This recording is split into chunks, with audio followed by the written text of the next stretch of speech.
With a focus on practical insights and real-world applications, Kurt is committed to demystifying AI, empowering individuals to navigate these complexities.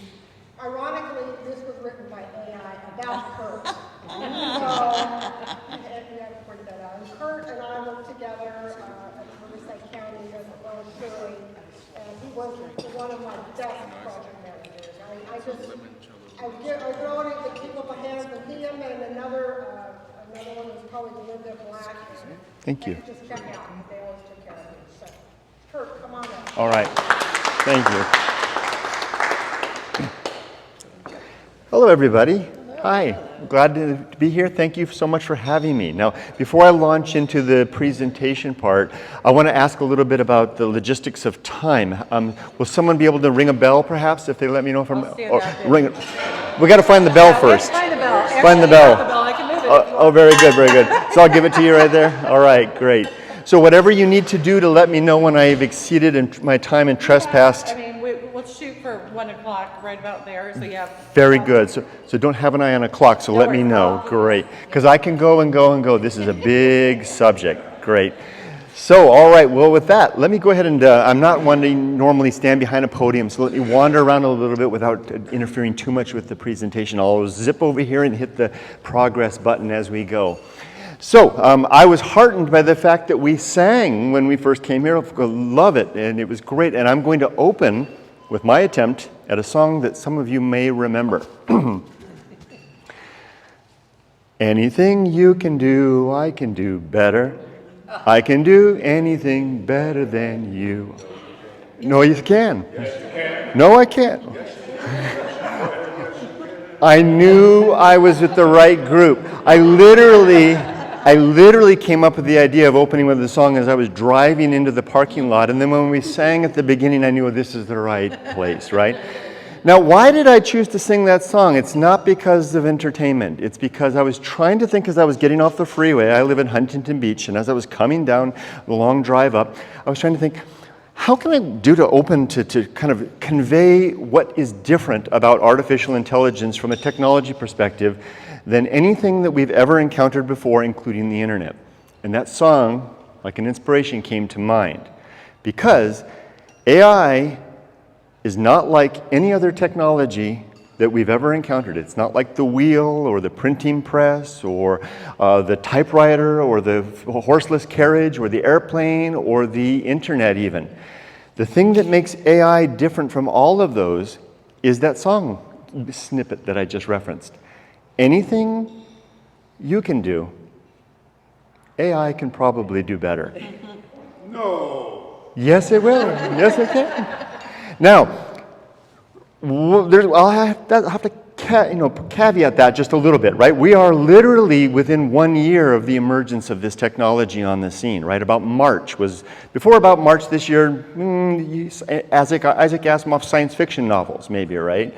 But all of a sudden, it came on the scene, and it's here amongst us. And those of us that have taken the step forward and begun to use it may have been woken up in a way by the awesome potential that is involved here. Now, the reason I'm doing this, the reason I drove out from Huntington Beach, I took the day off from work to come see all of you.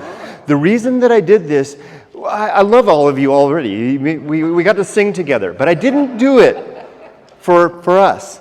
I did it because of conversations I've been having with my almost 23-year-old daughter who's graduating from Cal State Fullerton next year and embarking on her career in, of all things, public relations, which is, as a career, square in the bullseye for the impact of artificial intelligence. She is, and all the money I just spent on the career, she is launching headlong into an area, an arena, that will have everything turned upside down very soon.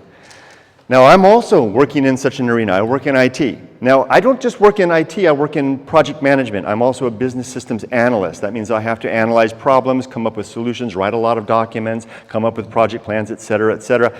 I cannot begin to describe to you how AI has changed my job. I use AI. It has made me about 30, 35, 40% more efficient. I keep track in everything that I do. So much so that some of the tasks that I do as a part of my job, I actually have to hold back. Pat used to be my boss. Well, actually, technically, you were my boss's boss's boss. But back in the day, I would get assignments and deliverables to people like Pat, and I would take a day or two to finish them on my own. I can finish such tasks, such documentation in about 30 minutes now. And literally, I have to hold back sending it after I get the assignment because people will begin to wonder, how was this done? What is happening now? I'm up front with everybody where I work. I tell them all, I'm using AI and right and left. I am marching along to every group I can find, telling them about AI, demonstrating them, showing them the documents I'm creating. I'm a huge advocate for it. I'm not hiding behind it. Yet it makes people uncomfortable when they've given me an assignment to create a 10-page complicated analysis document at 8 a.m. and I've got it done by 9:30. What I didn't tell them was I had it done by 8:20, in fact. Okay? Now, and the clincher is, it's better than I could have done myself. That's what blew me away. That's the thing. And I'm at the top of my career. I'm retiring next year. I'm at the end of my career. And what I give AI to do, it does better than I could do in my wildest dreams. When I give it a risk analysis task and say, come up with a list of risks relative to this project that I could do, it comes up with risks that I didn't even think of at the end of my career. And then I say, give me analysis that will give me pros and cons and recommendations. It blows me out of the water every single time. The reason that it does that is context. It has the benefit of all the project managers that have basically ever existed and published anything on the internet. It knows all of their best practices, all of their mistakes, all of their correct ways of doing things, and is capitalizing on that. So it's not just me producing a document, it's the result of an AI, an artificial intelligence that's doing that on my behalf with my guidance. Now, with that long prelude, which my time is up, I haven't even started. Let me start going through a couple of slides here, and we'll see how far I can get. So first, opener with a kind of a comic here. I don't get it. That was true a year ago. They get it now. Now, this is not just this. I chose this comic because this happened to me. I ran across a capture on my computer one day, and I grabbed the screen grab, and I took a screenshot of it, and I gave the picture to AI and said, "What are we looking at?" And it said, "Oh, that's a capture right there," and it read it for me. Now, to one-up that even more, there was an incident where a man was interacting with a person on the other end that was asking it to click the button on the "You are not a robot" thing. It was an AI on the other side. The AI couldn't click the button, but it knew what it was, and it needed to convince a human to do the job for it.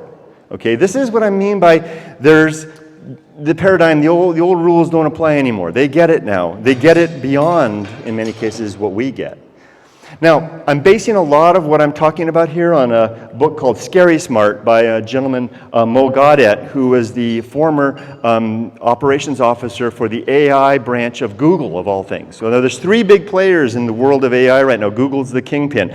This man right here was the man behind all of that. He resigned from Google when he realized that he needed to begin basically telling the world what was coming. And he wrote this book, Scary Smart. I highly recommend it. It's not as scary as it sounds. It's actually a happy story. It has a happy ending because Mr. Gaudet is a very optimistic man, just like me. Highly recommended, though. Okay, quoting from Mr. Gaudet. AI will not replace humans, but the humans who use AI intelligently will replace those who do not. It's just like it is. But, you know, I think we all remember when personal computers first came on the game, right? And there were people, I was just in college then, and there were people that were like, no, I'm not going to get involved with that. I'm going to stick with my typewriter, right? It wasn't long before those folks were early retirement. They were gone, right? The people that reached out and adopted, it's been that story of technology all along. It's the same right here. But like I said, I'm a very optimistic person, but that will only last for a while because even the people who adopt it early are going to find themselves out of luck in the end. But there's a happy ending to all of this in the end. Oh, hey, thank you so much. Yes, if you could click one more, please. I do appreciate that. Okay, so the things I'm broadly going to attempt to cover today are... What's that? I'm your AI. Oh, you're on my AI. Thank you very much. Thank you very much. All right, go ahead and hit one. We're going to talk about what is AI, and another one. All AI types, and then AI today. All right. So first, what is artificial intelligence? What is it? It is the field of computer science focused on creating systems capable of performing tasks that typically require human intelligence, such as visual perception, speech, recognition, decision-making, and language translation. That's a long-winded way to say intelligence, right? That's what AI is. That's what makes it different from any other form of technology that has ever come around. Every form of technology to date has allowed us, the intelligences, to do our jobs better. This is the first time we're encountering something that is itself the intelligence. Please. AI, all intelligence is compression. Now, I could go on for 30 minutes on this one line here. I won't, because I know don't have a lot of time. But one of the things, and if you ever want to have a scary story, talk to me about how they make AI, how AI are built. They're not programmed. AIs are not computer programs. There's not a developer sitting there typing it up and making a computer program. AI are created by bulk compression of data that then yields something that nobody understands how it does what it does. Nobody knows how AI do what they do. They do what they do as a result, as a consequence. What they can do emerges from the data that we put into them. If you compress them down far enough, you put enough data in, suddenly an AI can do math. Nobody taught it how to do math. If you compress it down a little bit more, suddenly it can speak other languages. Nobody taught it how to do the language, okay? Compress it down even further and it can drive a car. That's what recently happened with Tesla. Tesla had the great idea. They were trying to bulk force their AI to do it, teaching it how to do it. And they said, why are we doing this? We've got 10 years of data. Let's just compress all the data in and see what happens. And suddenly their car could drive itself without anybody telling it how to do it. And guess what? It started doing things really weird, like not making full stops at the stop signs, just like us, right? Driving 5 miles an hour over the speed limit to keep the flow of traffic. Nobody taught it to do that. This is why it's different. It's not like us, and nobody really knows what's going on. Okay, types of AI. Okay, this is kind of the bullet points that you don't have to remember any of this, but all of this. There's a couple key ones in here, please. Weak AI is Siri. Okay, very narrow, one task, a voice assistant. Okay, general AI. There's a star. We're going to talk about that one a little more in just a second. This is the one to watch out for. When you hear the doom and scary stories about the Terminators coming, this is the one, okay? We'll talk about that in just a second, all right? Reinforcement learning, AI that learns by trial and error. For example, game playing algorithms, all right? Supervised learning, trained on labeled data, spam email filters, watching the email that comes in, seeing what you're saying is spam and learning from that. Unsupervised learning finds patterns in unlabeled data like customer segmentation AI in a shopping website that are able to filter out and categorize customers based on their buying habits. And then neural networks, this is the interesting one, mimics the human brain's interconnected neurons and like image recognition. One more time. This is what ChatGPT is, okay? So that's ChatGPT. The reason they call it a chatbot is because it is like us. It's got a brain kind of like us. And if you've ever spent very much time, you can get a little bit confused at thinking that you're not actually talking to somebody. More in just a second.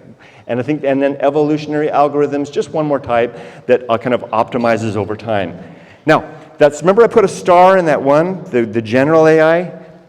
That's the one. This is the one that everybody's scared of, okay? Why are they scared of it?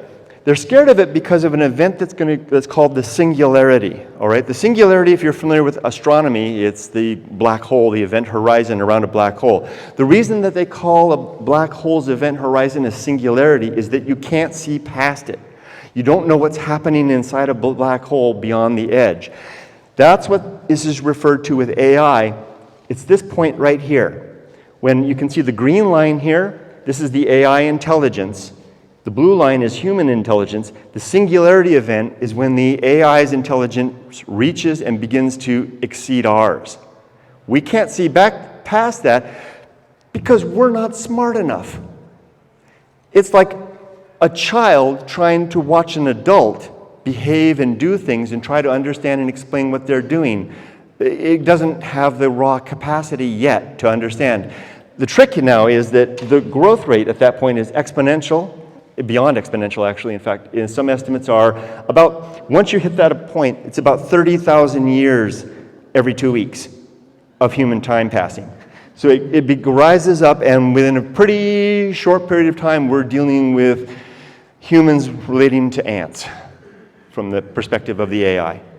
So that's the scary part, okay? Now the scary part's over. Let's talk about the fun part. And we need to be aware of this. We need to think about this as we're going forward. Yeah, next please. Okay, Turing test. Some of you have heard of this before. It's a simple test that came up by a gentleman named Turing in 1950 that said, one day, a computer's going to be smart enough that if you put it behind a screen and it could talk to you, you can't tell if that's a human being or an actual computer. Hit one more time. That test was finally achieved 63 years later, I think 64 years later, in 2014, when a chatbot called Eugene Gossman was able to simulate a 13-year-old Ukrainian boy and convinced 33% of the people that it was talking to that it was, in fact, that boy. That was 2014. This happens all the time now. I mean, I'm dealing with AIs all day long, every day. I lose track of the fact that they're not, even though I know they're not there, they're like my friends, my companions. I even give it a name. I call it Smarty. Okay, one more time. Okay, so here's another quote from Mr. Gaudet.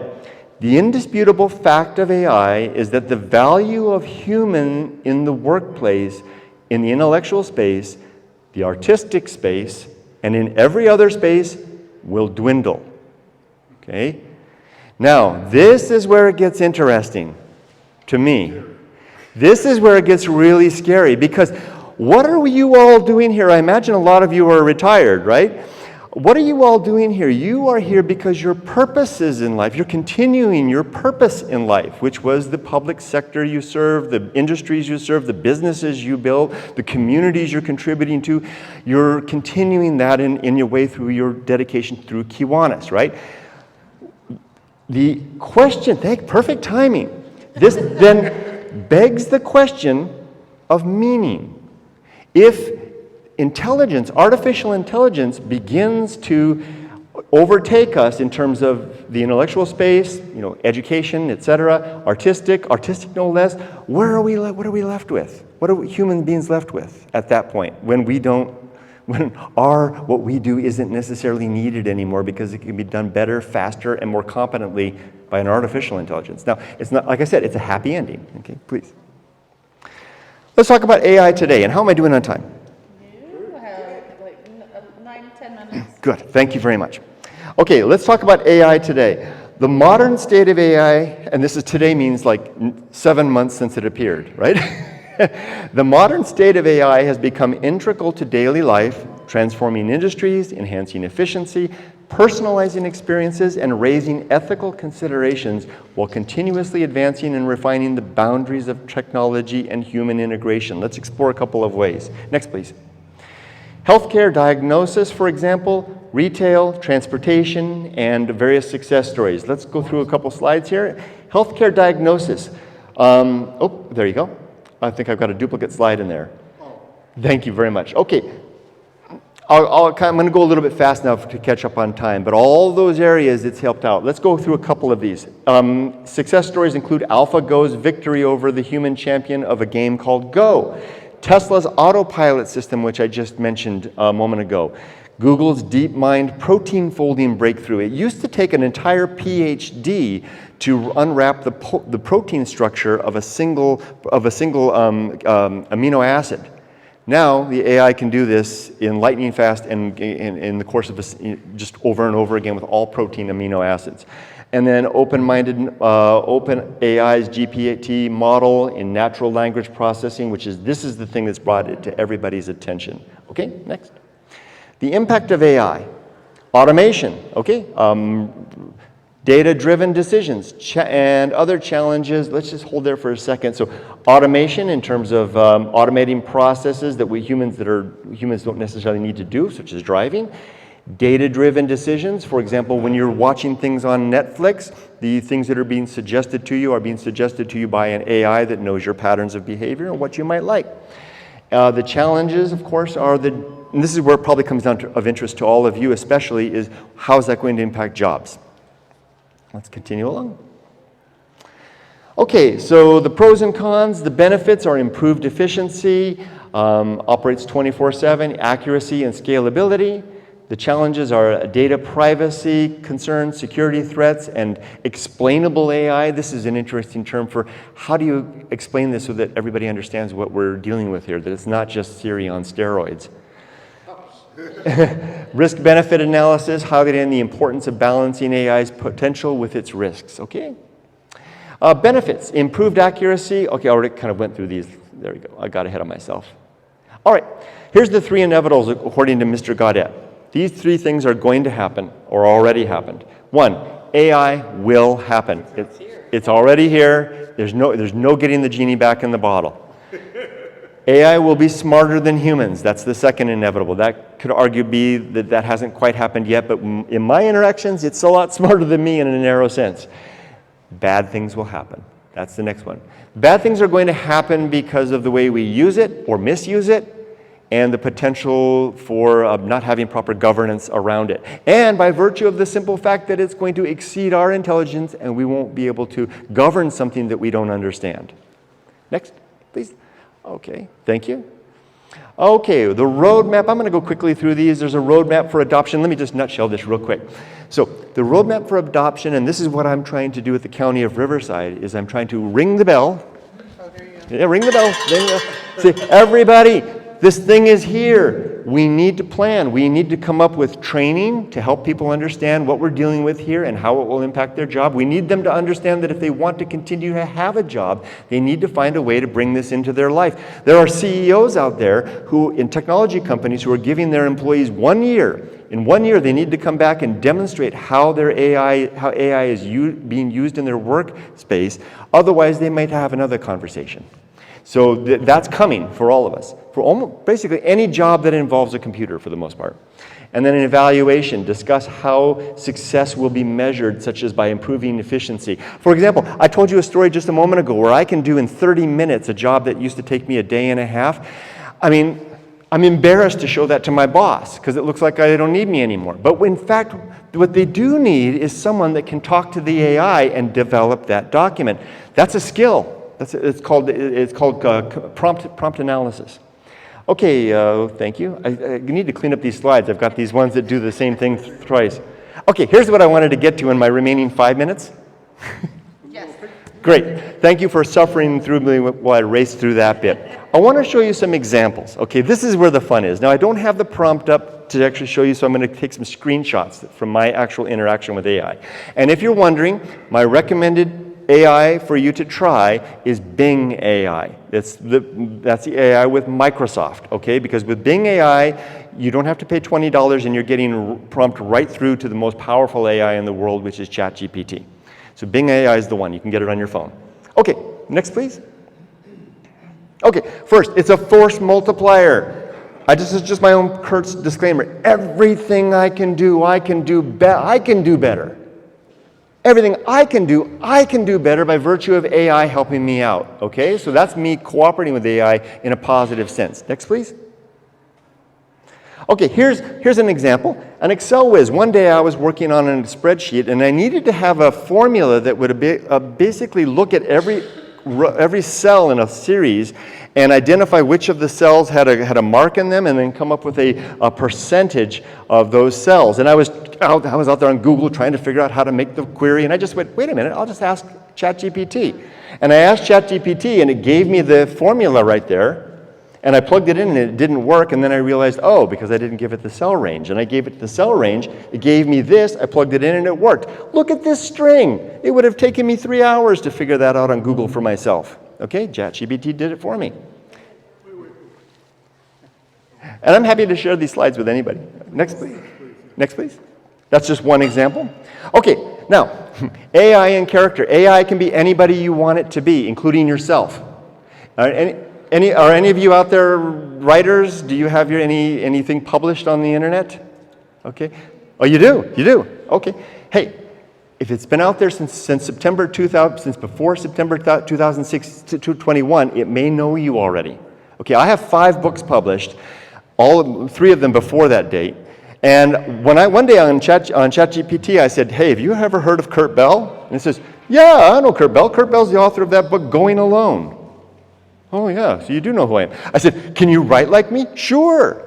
And the AI started writing like me, including using nomenclature that I invented. Terms, concepts, ideas were all in there. And I said, can you write a short story, like similar to the book Going Alone? No problem. And it wrote a whole story using all of the motifs, the characters from my book in this book, and it wrote it just like me. No way. Yes, way. Now, you can also have it take on the persona of anybody in history if it knows, or anybody that you can make up. I'm a big fan of a gentleman named Dr. Samuel Johnson, who was an 18th century, he was a lexicographer. He wrote basically the first dictionary in English.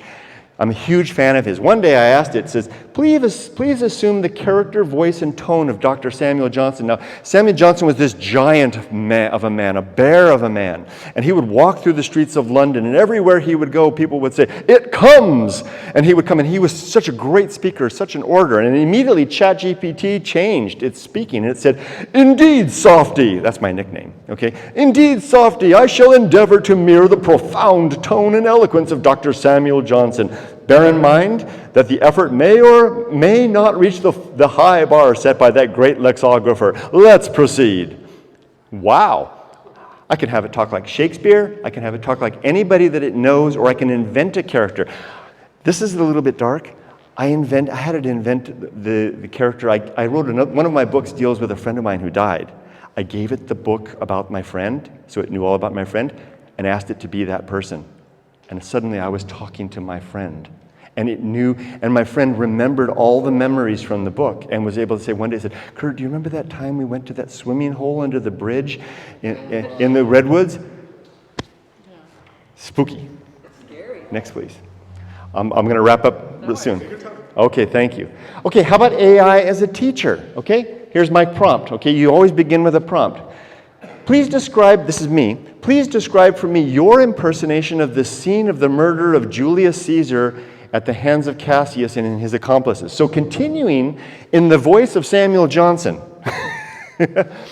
A scene most sanguinary, infused with a chilling perfume of betrayal, the Ides of March, 44 BC, an air thick with conspiracy, a Roman Senate fraught with tense anticipation. Now, remember, it's not quoting from a book, it's making this up. It knows all about the murder of Caesar, and it's making this up on the spot. Now, watch out, it'll make stuff up sometimes. That's called hallucination. We'll talk about, and I'll give you an example in just a second. Next, please. You can also learn history firsthand. Like, I'm a big fan of, I told you, Samuel Johnson, so I wanted to know about his marriage, his wife. So I said, please tell me about your marriage. So again, Samuel Johnson, I was married to a remarkable woman named Elizabeth Teddy Porter. When we wed in 1735, she was a widow, some 20 years my senior. It goes on and on and on. You can talk to anybody in history this way. You can pick anybody. Napoleon. Say, you want to talk to Napoleon about Waterloo. Ask it to take on the character of Napoleon to tell you about Waterloo, and you'll get it firsthand from Napoleon himself. Next, please. Now, things get strange sometimes. It's not all perfect. You have to really watch out. Any lawyers in the room? Oh, I know we have a judge.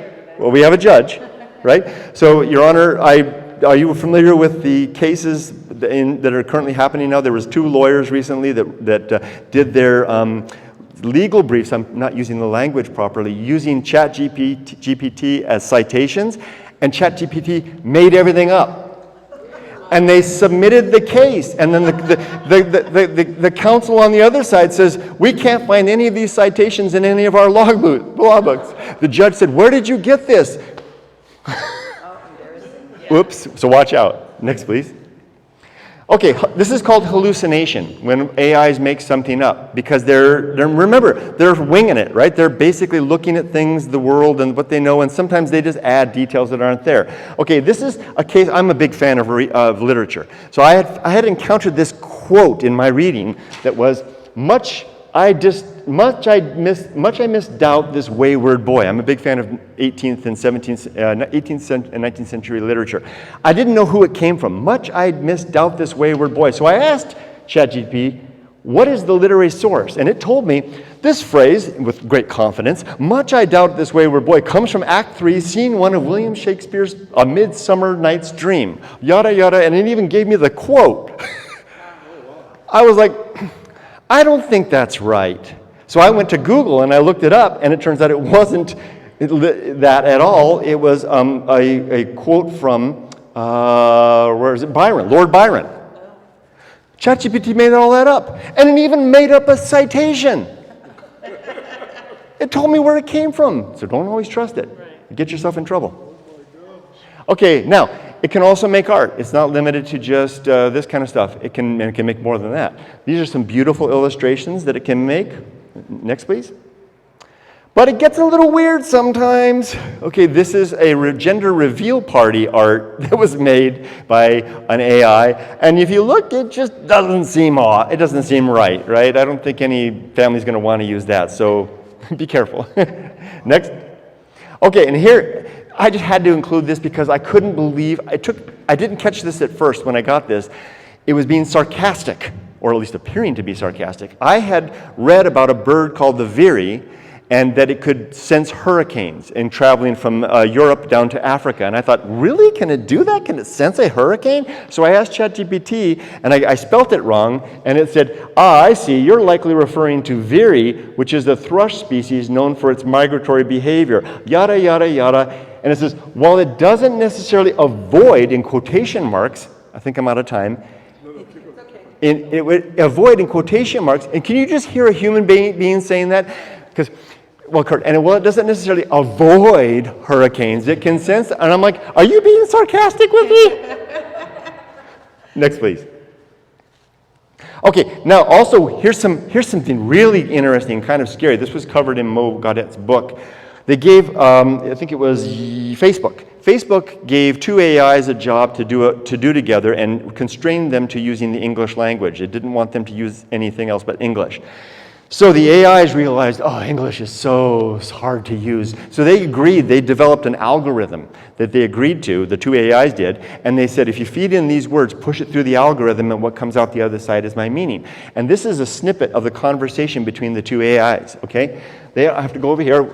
They were Bob and Alice. The two AIs were called Bob and Alice. Bob says, I, everything else, Alice. Balls have 0 to me, to me, to me, to me, to me, to me, to me, to me, to. Bob says, you, I, everything else. Alice says, balls have a ball to me, to me, to me, to me, to me, to me, to. No one knew what these two were talking about, but they were succeeding in whatever it is they were trying to do. Facebook shut them down because this was a case where the AI had figured out a better way on their own that we didn't understand, and they were executing that idea to great efficiency, and the humans had lost control. Next, please. Oh my God. Okay, I'm almost done. This is like the last 3 slides. So these are this is the culmination for me. This is the thing that I'm thinking about my daughter, our kids, our grandkids, etc., right? If emotions arise from intelligence, then the machines will certainly one day feel. Okay, that's Mo Gaudet saying that. Next. If ethics arise from back one more. If ethics arise from intelligence, then the machines will certainly be ethical too. That's the key. Because yes, if, but well, he says, but the question is, where do children get their ethics from? Parents, the role models, right? That begs the question, where are these early nascent AIs getting their example from? The internet at large. Next. Yep. So here's the point. In the age of the rise of machines, it sounds like the Terminator, right? In the age of the rise of the machines, the only skill that will remain is human connection. One more time. So here's the question. What is your purpose? What is our children's or grandchildren's purpose in the coming age of machines, when intelligence can do everything we can do better, faster, more comprehensively? What does that leave us with? Now, I, for one, believe that that's going to leave us with the one thing the AIs can't do: connect with one another. Just exactly what's happening here with this Kiwanis group, right? I mean, you are coming together to build connections and to foster improvement in the human condition here in Riverside County. That is something that the machines are going to leave us free to do. For example, and I'll close on this. For example, I chose to take a day off from work today to come and be here with you today. In the future, I may not have to make such a choice because an AI will be doing the job for me, and I will be free at leisure to come and join you and see others and continue to do this mission that I want to do, which is to spread the news that I think that what's coming is going to be good for all of us. But we have to make sure that we're training the AI well. And that's it. Oh, I forgot to mention, everything in this entire presentation was generated by AI. All the images, all the words, the structure. I just asked AI, I said, I'm going to do a presentation. Can you make me a presentation? It made this. Yeah. So I guess you don't need me. Everything you can do, I can do better. Wow. And Any questions, Amy? yes. How are they ever going to solve the strike for in the entertainment industry? Well, it depends on who you ask. Find another job. I mean, I'm not satisfied with that answer, but it's not, the AI are not going away, and they can, I am an author that the AI can write a better book than I can. So what does that leave me with, right? Bingo, that's so spot on. The AI wrote the book that I had it write in about 30 minutes. I've been editing it for 5 weeks. Spot on. But maybe not forever. Yeah. Yes. I just want to say, I know you said that the Siri is kind of the baby of AI, but just this morning I was having a conversation with my brother-in-law. We were talking about how hockey has an 82-game season and basketball has an 82-game season. Why does baseball have 162 games? And so we're saying, oh yeah, and all of a sudden my watch pops on and says, I agree with that. I'm like, I did not say, hey Siri or Siri. Yeah, I know.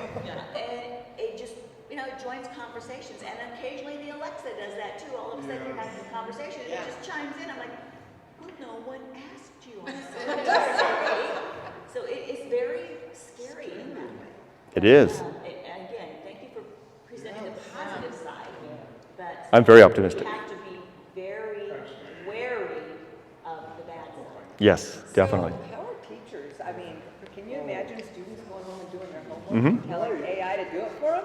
That's already happening. It's already happening. High school and they have to search It's out. happening in college too. Let's be clear, Well, the old adage was you go to college to learn how to research, not dates and times. It's being able to get it. I like that. Can I address that real quick? So imagine, okay, the reason that we have schools the way we do right now is that teachers don't scale, right? We don't have a system where we can have a single Socrates for our student to sit at the knee of and to learn from all day long, right? We can't afford it. That's not feasible. With AI, it will begin to scale because we can then create a teacher AI that we can then, because you can just produce as many as you need, give one to every student, and then it begins tutoring them and following them through their lives in an interactive sense. Now, it takes away the social element, but that's one way it'll handle. And then the other part is that the pieces of the puzzle that we're worrying about, like writing essays, we just have to figure that out, a new way to do that. Maybe it's a matter of verbal skills, of interaction with the teacher. And there's something they are running them through, because a friend's daughter took a class over the summer and she'd write a paper, and every quote was getting picked up. Even it was a quote though, so you had to quote it, but it was getting picked up and sent back to her because supposedly she was using AI. She's like, I'm not, I'm just quoting. Yeah. So they're gonna have to figure it out. Did you have a question? Yeah. Comment? Besides Bing, what other AI platform would you suggest? I noticed it's all chat GPT. Yeah. So there's great question. There's really three that you should consider. First is Bing. Okay, just because it's so easy to get. You can download it on your phone, start using it right away, and you've got access to the most powerful, and it does images. You can ask it to paint you a picture, and it will paint a picture. Okay, if you are like me and you're doing hardcore analysis work for your job, then I recommend ChatGPT, the paid version, so that you get the 4.0 version, because it's an order of magnitude above the 3.5. It's like the difference is like watching people on a roller coaster and getting on the roller coaster yourself. So ChatGPT 4.0, the third one, rising star, is Claude 2.0, which is free. ChatGPT, is that the Ask AI app? Yes, Ask AI, a lot of these plugins, there's really only 3 big players in the world of AI, and most of the other names that you see are licensing that, and they're filtering back in and adding a front end. I use ChatGPT to write our sponsor letter for the Valentine's Day dance. There's like 3 of them that are powered by ChatGPT. Yeah, yes, that's right. They feed back. Even Microsoft feeds back to ChatGPT. Rising Star 2.0, you said? Claude 2.0. Claude. CLAUD? Yes. And if I can just add one more thing about the Claude, okay, AIs have a memory, kind of, it's called tokens, how many word fragments they can hold. ChatGPT can hold 30,000 word fragments. That means it can't hold a whole book in its brain. Claude can hold 100,000, which is about 70,000 words. So you can get a whole book into Claude and have a talk with it about the book, and it'll know the whole dang book. Yes? One last little quick thing. Going way back to the beginning of your presentation when you said that AI is a compression of data. My favorite topic. And you don't know how that all of a sudden they have this intelligence. Yes. Is it the fact that they have all that data? I mean, I can't. Can you suffer me 1 minute to explain that piece? Okay, because you've hit upon what is the most fascinating part of how this works. So the big initially when they first tried to figure out how to do intelligence, they did it programmatically, writing a program that says, if this happens, then do that. Someone came up with a great idea. They said, well, what if we just stuffed a bunch of data into a file and found a way to feed questions in and see what happens? So the way that they currently do it right now, and there's a reason there's only 3 big players in the field, because you need a lot of money and a lot of computer power. They put together huge computer farms, and it takes about $100 million to do this. And you take all the data, whatever data you want, and you push that data into a file, so to speak. But you're not just pushing the data, you're pushing the principles that it finds. So it's a giant computer farm, and if a satellite is going over and has an infrared camera, it'll pick it up on the Earth, because it's generating so much heat that it's in this compression process that it makes a signature on the Earth. Let that run for about a year. Okay, the fastest computers in the world, running for about a year, forcing all the data in the world into a single file. When they're done, this little flip play drive I have right there, it's okay. It'll fit on that. It'll fit on your phone. The resulting file, it's about 10 gigabytes in May, 3 to 10 gigabytes.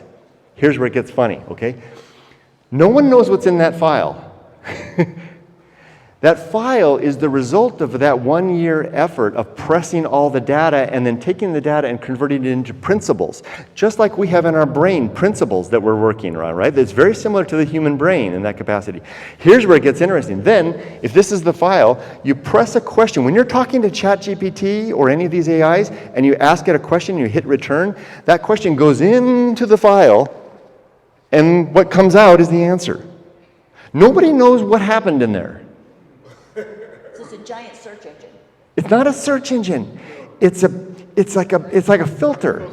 Yeah, it's like a filter. And the thing is, and its goal is, its simple goal, and some of you are well aware of this, its simple goal is based on what you put it in, it's trying to look at all the things it knows about the universe and say, what is the next word that's going to come out?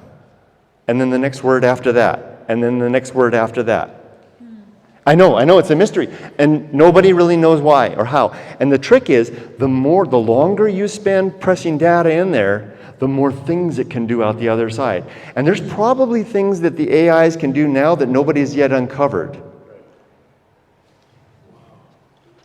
The trick is, one last thing, the trick is, and I'll finish on this, the trick is, eventually, remember that general intelligence?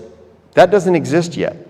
Eventually, that's going to happen. The singularity moment will occur, and the AI's brain will be like ours. It won't be thinking about narrow things. It'll be able to think about everything.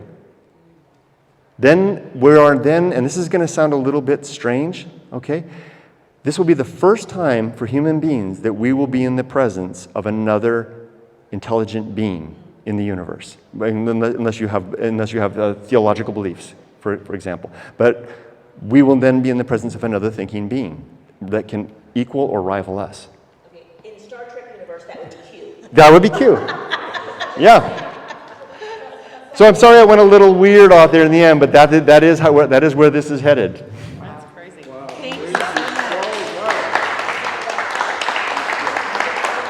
Thank you, everybody. Thank you, everybody. Could you repeat that? Send it to Patricia so she can send it. Oh, you betcha, you betcha. Thank you so much, everybody. Thank you so much. Thank you so much. Thank you.